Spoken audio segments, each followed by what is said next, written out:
Congresswoman Dean, thanks for joining us. I know it's a busy day on Capitol Hill. I want to bring you into the fold.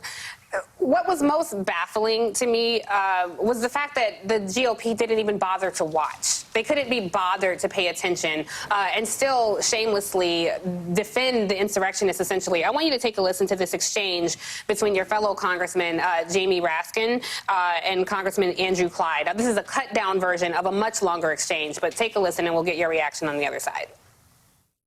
I would like you to quote my exact statement,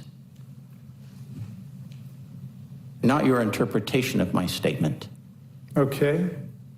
Watching the TV footage of those who entered the Capitol and walked through statuary halls showed people in an orderly fashion staying between the stanchions and ropes, taking videos and pictures. You know, if you didn't know the TV footage was a video from January 6th, you would actually think it was a normal tourist visit. Those are your words. And I stand by that exact statement as I said it.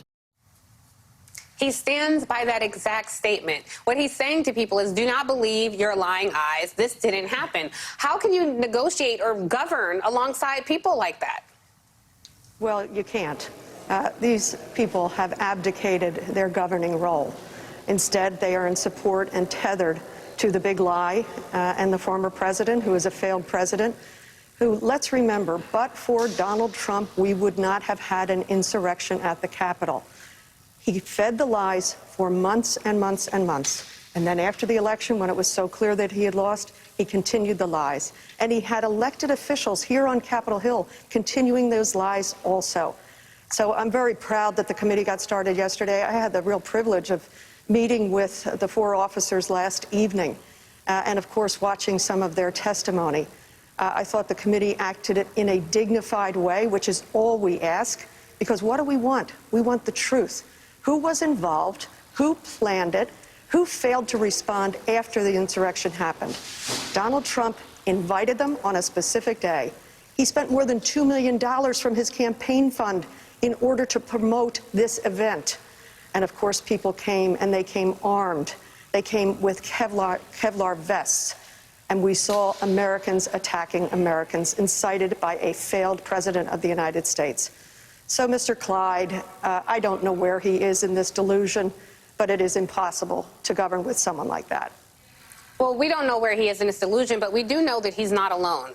And so Congressman Thompson, who's chairing the committee, of course, has said that they're going to start issuing subpoenas. We imagine that there will be some Republican members of Congress on that list, perhaps even Don Jr. and Ivanka. We'll wait and see. I got to say, Congresswoman, Democrats have a weak record on compelling these people to testify. You're a former impeachment manager. What's your advice to the committee on finding that pressure point and making sure these folks testify? And if they do lie to Congress, what are going to be the tangible consequences for that behavior? Well, I hope and I believe we will do our best to enforce subpoenas. Now, over family members, we know that Mr. Trump himself is not going to cooperate. But he should still be subpoenaed. Anybody who has any factual knowledge as to the planning of this event, as to the making sure the event happened, and really importantly, this is what I kept asking as we prepared for impeachment too. What did the president know in advance? What did he know at the time of the insurrection? And what did he do afterwards? For hours, he sent no help. He had his own vice president where they were saying, hang Mike Pence. So we will get fact witnesses. I do believe this is such an important historic time of extraordinary violence to our democracy that people will come forward. Just the testimony we heard yesterday was powerful and valuable, and nobody had to be subpoenaed. It is shameful that the Republican members of the House and the Senate do not support our Capitol Police, our Metropolitan Police. They are literally the defunders of the police. It is they, 21 of them, who would not vote to honor our Capitol Police with the gold medal recognition. It was they who failed to pass the supplemental when we were told by General Honore of their deep needs. So these are the defunders of the police. These are ones who are indecent, to use the word that you used. And also, they do not want to get at the truth, because as Senator Toomey and Mr. Banks have said, the truth might not be good for them in another election cycle. Yeah, you make a really good point. I'm filling in for Joy Reid tonight, but she said that, Republicans are so caught up on defund the police, they won't even defend the police, and we're certainly seeing that play out right now. Susan, I want to bring you back into the fold because Congressman Mo Brooks, I just can't even fathom the audacity, this man stood on a stage and helped to incite this violent insurrection.